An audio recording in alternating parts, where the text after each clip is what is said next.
of the resource persons. Thank you, Mr. Chair. Thank you. Anyway, Thank you. the city administrator already answered that they did not yet went through the office of either the ODCC or the Solicitor General.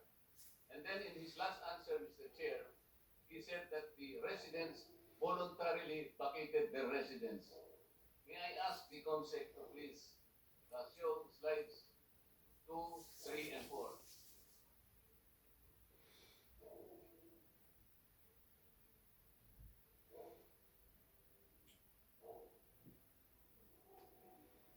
Technical service display slides 2, 3, and 4.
Mr. Chair, ito yung voluntary. Kayo na po ang matusga, Mr. Chair, yung voluntary. City Administrator, the decree of possession issued by the court miraculously turned into a title and covered all those lots in the name of the city government.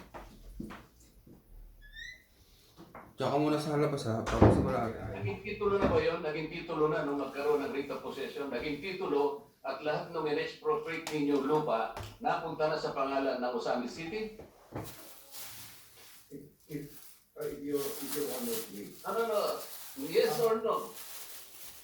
Nung nagkaroon ng writ of possession, na-convert na into a title, pagkatapos lahat ng mga lupa na yun napunta na sa pangalan ng city administrator, ng city government? Yes or no? No, your honor. Okay, no. Granting for argument that the action taken by the court is correct. Is possession synonymous to ownership? I know you are a lawyer. In Is effect, possession synonymous to ownership? in effect, your honor, for expropriation, yes. For purposes of expropriation. May I ask the opinion of the representative from the OCA Supreme Court? Good morning, Your Honors.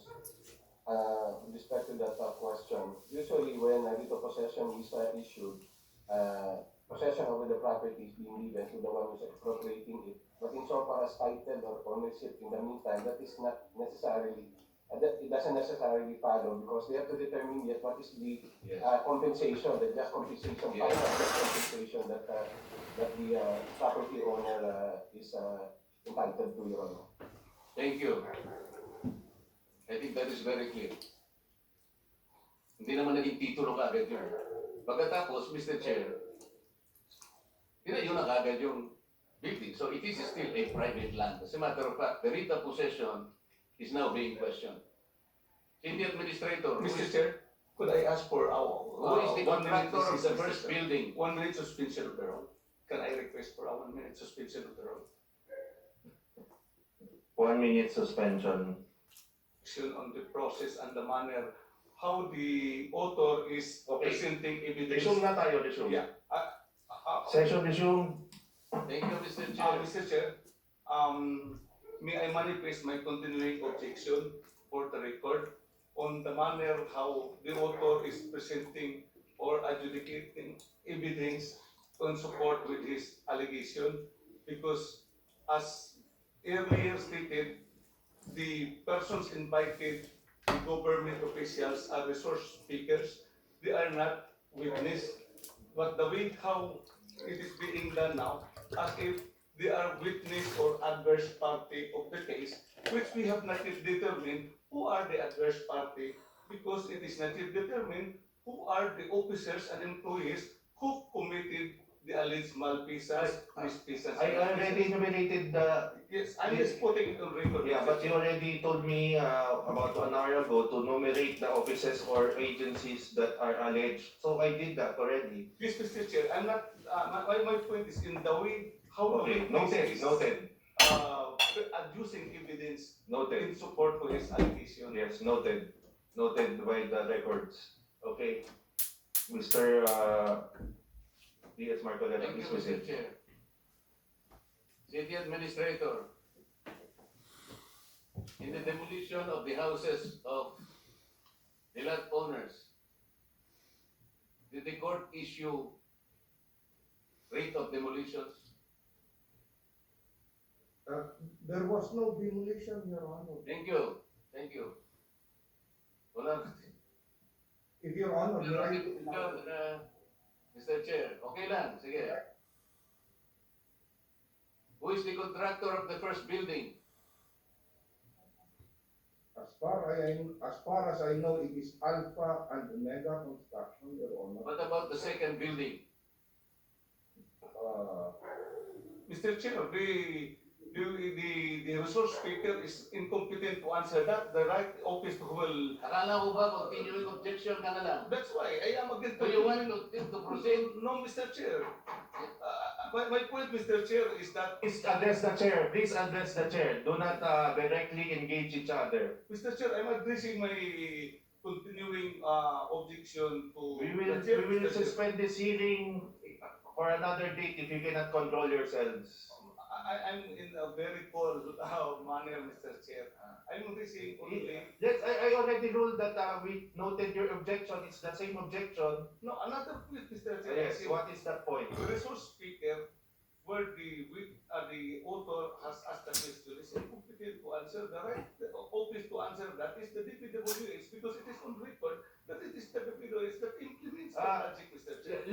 Let's give him latitude. Let's propound those objections when we are in inquiry phase. Maybe in the next hearing, will be given the right to object in the line of questioning. This is just to let the members appreciate the evidence and the allegations.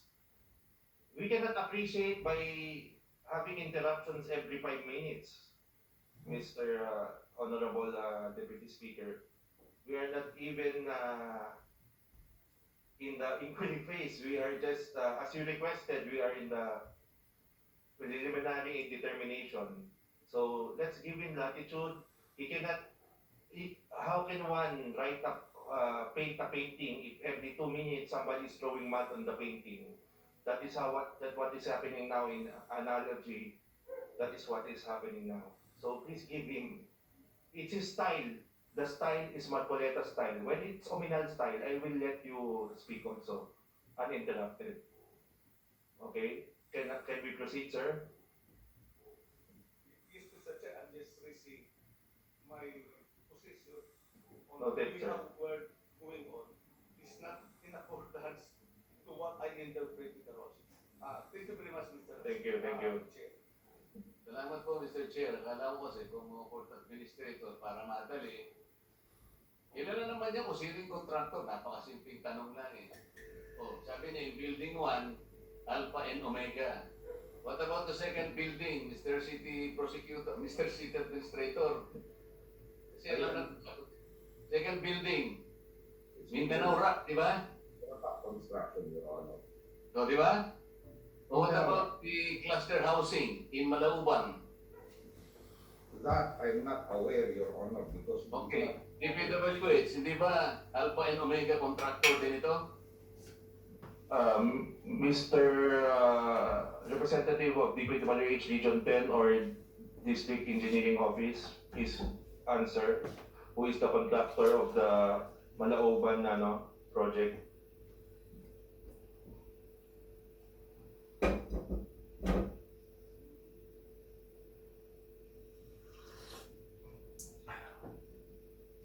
In my record, Mr. Chair, it is still Alpha and Omega Construction Development. Please confirm, DPWH. Anybody in Zoom? They are well represented in Zoom. Please answer. Of the third project. Yeah, yes, sir. For the Malaubang project, it is Alpha and Omega, they are contractor of development tourism. Thank you. Thank you po. Thank you. Question to Alpha and Omega contractor. I think he's at Zoom. Comsec. Alpha Omega representative, please answer the questions of the Marcoleta. Are you there? Yes, I'm here. Where is your headquarters located? We are located in Pasig City, Manila. In Pasig City. Yes, sir. How many heavy equipment did you transport from Luzon to Summit City? We rented from Sam City. Ano po yan? We rented. Oh, So we rented equipment from Osami City. kanino po kayo nagrenta? Yung project. Sorry, can I include my project manager because I'm in Manila and he's the one on site? Yes. Mr. Alex Lim. Good morning po, Your Honor. Kanino kayo nagrenta ng heavy equipment? Good morning, sir. Yes. Good morning. Yes, Kanino sir. kayo nagrenta ng heavy equipment in constructing the first building in Osami City? Nag-rent po tayo sa DL Enterprises po, Your Honor. Ano po? Sa DL Enterprises po, sir. DL Enterprises. Yes, Your Honor. Okay. When did you receive the notice of award? The notice of award was issued on September 10, 2019 po, Your September Honor. 2019, right? Yes, Your Honor. And the notice to proceed was received on September 23, 2019. Is that correct? Yes. Yes, Your Honor. In your audit documents. When did you actually commence construction of the first building? May 5 po, Your Honor. Huh? May 5, 2020 po, Your Honor. Year. Po, sorry po. What year? 2020. Okay. The notice to proceed is September 23, 2019, and you actually could commence construction in May 2020. There is a delay of 8 months. Will you explain that? We were issued a suspension order on October 28, 2019 po, Your Honor. Why? Last Dahil hindi pa available ang area. Is that correct? correct po, Your Honor. Okay, because the city government is yet to file an expropriation complaint in January 18, 2020. You know that? Yes, Your Honor. Okay. Who is the project engineer? Doon sa building 1. What is the name? Who will be answering that question po, Your Honor? Ano yun? Is that question for to Alpha Omega po or to the DPWH? Project engineer ng building 1 sa Laman. Si Engineer Jed Peñas of DPWH po, Your Honor. Did you get that? Engineer Jed Peñas po. Jet Peñas. Opo. Tatlo ko, Comsec. How did you prepare the location before the actual construction of the building took place?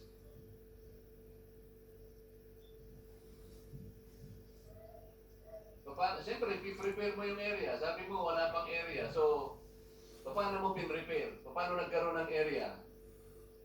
It was cleared before we were to How did you mobilize po. clear the area? Is it not that there are residents and the houses and dwellings of the residents were demolished? Point When we of went, order, Mr. Chair. when we went there on, Just another point of order, Mr. Chair.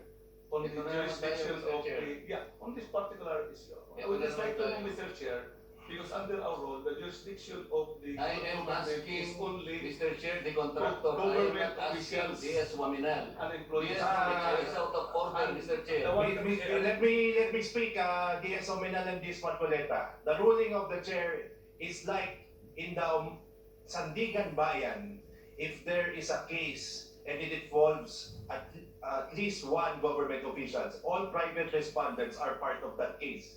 So they are part of this case because he's the contractor of the project. So he can be asked questions. That's why, Mr. Chair, are we now in the states where there is case that is being? No, it's not a case. We're established. We keep on repeating that we give him leeway. Please give him leeway. Okay. Mr. Sir. I'm just raising, Mr. Chair. Yes, As sir. part of the Thank you, procedure. sir. Why Thank you. private persons are not being. Yes, it's like in the interpolated when you're familiar with how the Sandigan Bayan and Yes. ombudsman accept complaints and accept Yes, the Mr. Chair. charges. If it is already found in the informations that a private person has been in conspiracy with public officials. Yes, we're not even in the step one in the Yeah, that is trying to figure out the truth. That's why I'm asking, Mr. Chair, if we are already on that stage, because there is already now a private person being interviewed. He's an invited guest in the list of invitees that was issued out on invitation on January 25. Thank you. Thank you. Noted, sir. So, representative from Alpha Omega, yes, Your Honor. please explain to us how you finally cleared the area. We were issued a notice to resume on May 4, 2020 po, Your Honor. So when we went back, You are not answering the question. How did you finally clear the area to make way for the construction? when we were in the area po, Your Honor, it was already cleared po. You demolished the houses of the residents, is that correct? No po, Your Honor. Okay, di ba? Hindi po, hindi po. Eh, paano ka nakapagtayo? Eh, mayroong mga bahay doon. Pag-resume namin po, Your Honor, it was already cleared na po, Your Honor. Na-clear na lang. Biglang ang mga bahay biglang nawala, ganun ba yun? Hindi naman po, Your Honor. You did not know that the residents were demolished, Mr. Contractor? Did you Hindi not po, know Your that? Honor. Did you Po, not Your know Honor. that? You're supposed to be the contractor. Kaya hindi ka makapag-proceed, kaya meron kang 8 months na dahil nga hindi pa ready yung area. Hindi mo alam kung paano naging ready. We were informed that they voluntarily demolished po, Your Honor. You were informed that they were voluntary demolished. Nakita mo ba? Nakita mo ba yung showing kanina nung mga video clips? Hindi po, site namin yun, Your Honor. Did you see the video clips? Yes, Your Honor. You call that voluntary? Hindi po, site namin yun, Your Honor. I know, but is that voluntary? Kasi sinasabi mo voluntary, hindi mo pala alam ngayon, nasasabi ka voluntary. Okay. Comsec.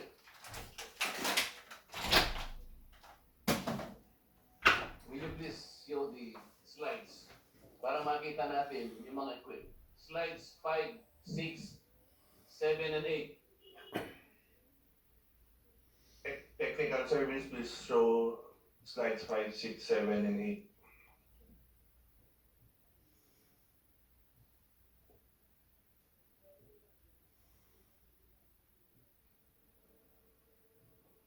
I want you to see, Mr. Chair, can I stand up? I will just show this. You can point on the screen, DS Marcoleta.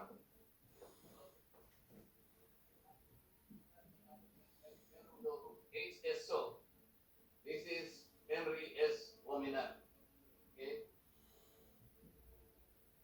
Lahat mo to, you can see. Mr. Chair, again, I raise a point of personal and collective privilege because the name of this representation is again mentioned as Yes, part sir. of the Please presentation proceed. evidence. Your name has indeed been mentioned. Yes, Mr. Chair. I object to the um, uh, the presentation of. May I know the objection, Mr. Chair? What line of, what is your, What is your objection? what is your objection? I was about to state my objection, Mr. Chair, and I was That's why. This Marcoleta, let the chair rule on the objection. What's your objection? My objection, Mr. Chair, is the presentation of D.S. Marcoleta on mentioning my name that on that particular initial that he is citing in his video presentation. So, Mr. Chair, may I know if the No, let's ask the resource person to explain what Yes. does HSO mean. You ask the conductor. what does the Mr. Chair, No. That is my ruling that he asked the conductor. What does HSO mean? No, Mr. Chair, it is my name that has been mentioned, so it is not the contractor who could answer about this representation. No. I'm saying that he is inferring that the HSO stands for your name. Now we will get somebody to certify or clarify what does HSO stand for and why is it in all the vehicles on the site. Yeah, Mr. Chair, it is the vehicle presentation, it is just a presentation of a vehicle. It does not indicate that that vehicle is on the side that he is referring to. That is very clear in the picture, Mr. Chair, and it immediately conclude and immediately identify that that initial pertains to my name. That's why I'm raising an objection that it should be straightened out of the record, Mr. Chair. finish? Mr. Chair, may I have the floor? I rule first before I give the floor to you. My ruling is it cannot be stricken out because it is just we have not yet even been on the inquiry phase. We are just determining and appreciating the allegations and the evidence and the facts. So I am instructing DS Marcoleta to avoid mentioning the name as I told you 10 minutes ago of DS Henry Oaminal. Please propound all questions to the research persons to ferret out the truth, sir. Thank you, Mr. Chair, kasi ang nangyayari dito, nagtataka na. Yung contractor, sabi niya, nagrenta na lang siya. You remember, I asked him how many equipment did he transport from Luzon to Mindanao. Sabi niya, nagrenta. Pagkatas, tinanong ko kung kanino nagrenta, may sinabi siyang contractor. Pero yung lumilitaw, Mr. Chair, ito logo ng company ng DS. Ayaw kong banggitin ang pangalan na palaging nag-i-interact. Mr. Chair, O hindi ko pinapanggit ang pangalan mo. but